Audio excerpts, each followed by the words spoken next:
இன்றைக்கான book back என்னென்ன பார்க்க போகிறோம் அப்படின்னா, எட்டாவது சமூக அறிவியல் புத்தகத்தில் 7வது பாடமாக இருக்கிற இந்தியாவில் நகரங்களின் வளர்ச்சி அப்படின்ற லெசனோட புக் பேக் தான் பார்க்க போகிறோம். நீங்கள் வீடியோ இப்போ தான் பார்க்குறீங்க அப்படின்னா சப்ஸ்கிரைப் பண்ணிக்கோங்க. தொடர்ந்து வீடியோ பாருங்கள். நிறைய டேட்டா உங்களுக்கு நம்ம எக்ஸல் அகாடமியில் கொடுத்துட்டே இருப்போம்.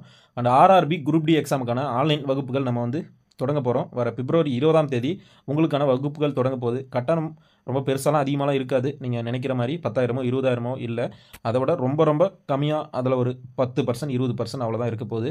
ஸோ அதனால் தயவு செஞ்சு உங்களுக்கு நல்லா படிக்கணும், ஆர்ஆர்பி குரூப் டி எக்ஸாமில் கிளியர் பண்ணணும் அப்படின்னா உங்களுக்கு வேணும் அப்படின்னா கண்டிப்பாக ஜாயின் பண்ணிக்கோங்க. வர பிப்ரவரி 20ஆம் தேதி நம்ம வந்து வகுப்புகள் தொடங்க போகிறோம். நிச்சயம் நீங்கள் கிளியர் பண்ணுறதுக்கு என்ன உதவியோ எல்லாமே நம்ம பண்ணுறோம். வீடியோக்குள்ளே போயிடலாம். முதல் கேள்வி, பழங்கால நகரங்கள் எனப்படுவது எது? பழங்கால நகரங்கள் எனப்படுவது எது அப்படின்னா ஹரப்பா மற்றும் மொகஞ்சதாரோ. இது ரெண்டும் தான் பழங்கால நகரங்கள். பல இடத்துல படிச்சிருப்பீங்க. ஓகேவா? ஆங்கிலேயர்களால் உருவாக்கப்பட்ட கடலோர நகரம் மற்றும் நகரங்கள் எது அப்படின்னா சூரத், கோவா, பம்பாய் எல்லாமே தான் மேற்கொண்ட அனைத்தும். ஓகேவா? 19ஆம் நூற்றாண்டின் பிற்பகுதியில் தொடங்கிய நகரமயமாக்கலின் ஒரு புதிய நடைமுறை எது அப்படின்னு கேட்டிங்க அப்படின்னா என்ன ஆன்சர்? ஸோ இதில் இருக்கிற எல்லாமே தான் 19ஆம் நூற்றாண்டில் நகரமயமாக்கலுக்கு காரணம் என்ன அப்படின்னா சூயஸ் கால்வாய் திறப்பு, நீராவி போக்குவரத்து அறிமுகம், ரயில்வே கட்டுமானம், இது எல்லாமே தான் நகரமயமாக்கலுக்கு புதிய நடைமுறையாக இருந்தது. ஓகேவா? அடுத்த கேள்வி பாருங்கள். ஆங்கிலேயர்கள் இந்தியாவுக்கு வருகை தந்தது எதற்காக ஆங்கிலேயர்கள் இந்தியாவுக்கு வந்தாங்க அப்படின்னா வர்த்தகத்திற்காக தான் அவங்க இந்தியாவுக்கு வந்தாங்க. ஓகேவா? அடுத்த கேள்வி, புனித ஜார்ஜ் கோட்டை ஆங்கிலேயர்களால் கட்டப்பட்ட இடம் எது அப்படின்னா மதராஸ். புனித ஜார்ஜ் கோட்டையை எப்போ கட்டியிருப்பாங்க? 1640ஆம் ஆண்டு ஏப்ரல் 13ஆம் தேதி அதை கட்டி முடிச்சிருப்பாங்க. காரணமாக யார் இருந்திருப்பாங்க அப்படின்னா ஆண்ட்ரூ கோகன் மற்றும் பிரான்சிஸ் டே, இவங்க 2 பேருமே அதுக்கு பொறுப்பாக இருப்பாங்க. இந்த புனித ஜார்ஜ் கோட்டை இருந்த பகுதியை, ஆங்கிலேயர்கள் இருந்த பகுதியை வெள்ளை நகரம் அப்படின்னும், நம்ம இந்திய மக்கள் இருந்த பகுதியை கருப்பு நகரம் அப்படின்னு சொல்லிட்டு அழைச்சிருப்பாங்க. இது மொத்தமாக சேர்ந்து மதராஸ் மாகாணம் அப்படின்னு அழைக்கப்பட்டது. ஓகேவா? அடுத்த கேள்வி, 1744ஆம் ஆண்டு வரை கிழக்கிந்திய கம்பெனியின் முதன்மை குடியிருப்பாக இருந்தது எது?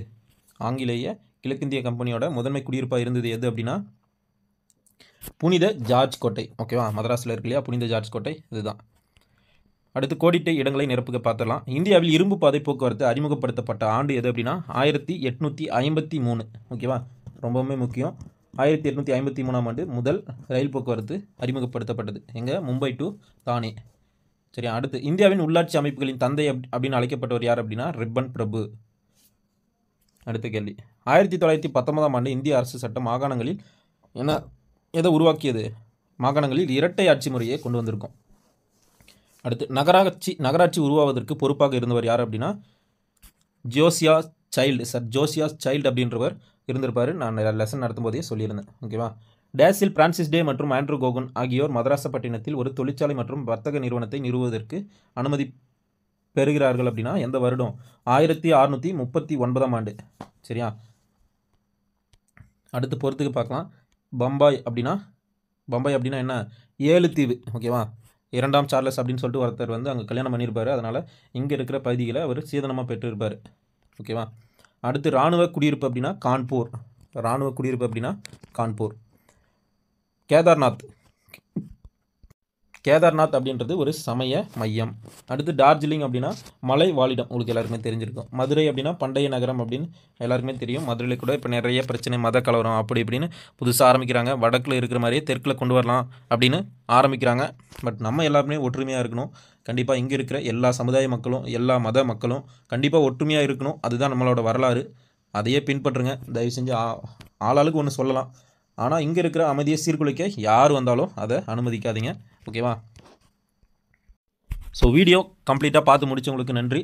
சப்ஸ்கிரைப் பண்ணிக்கோங்க. அண்ட் ஆர்ஆர்பி குரூப் டி எக்ஸாமுக்கான ஆன்லைன் வகுப்புகள் வர பிப்ரவரி 20ஆம் தேதி தொடங்க இருக்கும். ஸோ தயவு செஞ்சு ஜாயின் பண்ணிக்கோங்க. நீங்கள் 10,000 20,000 செலவு பண்ணி படிக்கிற அதே கண்டென்ட் தான் நம்ம வந்து கொடுக்க போகிறோம். உங்களுக்கு என்ன தேவையோ அதை மெட்டீரியலோடு சேர்த்து நம்ம வந்து உங்களுக்கு கொடுக்க போகிறோம். ஸோ அதனால் தயவு செஞ்சு பயன்படுத்திக்கோங்க, சப்போர்ட் பண்ணுங்கள். நிறைய கஷ்டப்படுற ஸ்டூடெண்ட்டுக்கு தான் நம்ம பண்ணிகிட்ருக்கோம். அதனால் உங்களுக்கு என்ன தேவையோ அது எல்லாமே பண்ணுறதுக்கு தயாராக இருக்கும். மாணவர்கள் சப்போர்ட் பண்ணால் மட்டும். இப்போ இங்கே பாருங்கள், சில அறிக்கைகள்லாம் கொடுத்துருக்காங்க. எது உண்மை அப்படின்னு கேட்குறாங்க. ஸ்ரீ ரங்கராயலு ஆங்கிலேயருக்கு மதராசப்பட்டினத்தை மானியமாக வழங்கினார். ரங்கராயலு மதராசப்பட்டினத்தை ஆங்கிலேயருக்கு மானியமாக வழங்கினார் அப்படின்றது ரொம்பவுமே சரிதான். அடுத்து டே மற்றும் கோகன் ஆகிய இருவரும் புனித ஜார்ஜ் கோட்டையை கட்டுவதற்கு பொறுப்பானவர்கள். இது ரெண்டுமே சரிதான். சரியா? இதில் எது உண்மையற்றவை அப்படின்னு கேட்குறாங்க. ஓகேவா? ஸோ இதில் ஃபஸ்ட்டு இருக்கு இல்லையா, ஸ்ரீ ரங்கராயலு ஆங்கிலேயருக்கு மதராசப்பட்டினத்தை மானியமாக வழங்கினார் அப்படின்னு சொல்லிட்டு கொடுத்துருக்காங்க இல்லையா. ஸோ அது வந்து தப்பு. கீழே இருக்கிற ரெண்டுமே சரி. ஏன் அப்படின்னா ரங்கராயலுக்கு கீழே ஒருத்தர் இருந்திருப்பார். அப்படி யார் அப்படின்றத கமெண்ட் பண்ணுங்கள். அவரு தான் மதராசு பட்டினத்தை மானியமாக வழங்கியிருப்பார். ஓகேவா. ஸோ அதை கமெண்ட் பண்ணுங்கள் கீழே. சரியா. அடுத்து இப்போ கேள்வி பாருங்கள். கூற்று. ஆங்கிலேயர்கள் தங்கள் மாற்று தலைநகரங்களை மலைப்பாங்கான பகுதிகளில் அமைத்தனர். அவர்கள் இந்தியாவில் கோடை காலத்தில் வாழ்வது கடினம் என உணர்ந்தனர். உண்மைதானே. ஸோ அவங்களுக்கு அவங்க நாட்டில் குளிர் அதிகமாக இருக்கும். அதே மாதிரி ஒரு இடங்களை இந்தியாவில் தேட ஆரம்பித்தாங்க. ஸோ அதனால தான் மலைவாழிடங்களை அவங்க வந்து அமைச்சிக்கிட்டாங்க. சரியா. ஸோ கூற்று சரி மற்றும் காரணம் கூற்றை விளக்குது. ஓகேவா. இவ்வளோ தான் இந்த லெசனோட புக் பேக். ஸோ சப்ஸ்கிரைப் பண்ணாதவங்க பண்ணிக்கோங்க. அண்டு ஆர்ஆர்பி குரூப் டி மறந்துடாதீங்க. உங்களுக்கு தகவல் இன்ஸ்டாகிராமில் வரும். டிஎன்பிஎஸ்சி டிஎன்எஸ்ஆர்பி ஆஸ்பிரண்ட் அப்படின்னு சொல்லிட்டு அந்த ஐடியை ஃபாலோ பண்ணி வச்சுக்கோங்க. உங்களுக்கு கண்டிப்பாக ஹெல்ப்ஃபுல்லாக இருக்கும். நம்ம பேஜில் நிறைய தகவல் சொல்லிகிட்டே இருப்போம். அண்ட் ஆர்ஆர்பி குரூப் டி எக்ஸாமுக்கு ஆன்லைன் கிளாஸுக்கும் நம்ம தகவல் சொல்லுவோம். அதுலேயும் ஜாயின் பண்ணிக்கோங்க. ஓகேவா. So thank you. எல்லோரும் நல்லா படிங்க. அண்டு வீடியோவை மறக்காமல் பாருங்கள். ஓகேவா. தேங்க்யூ.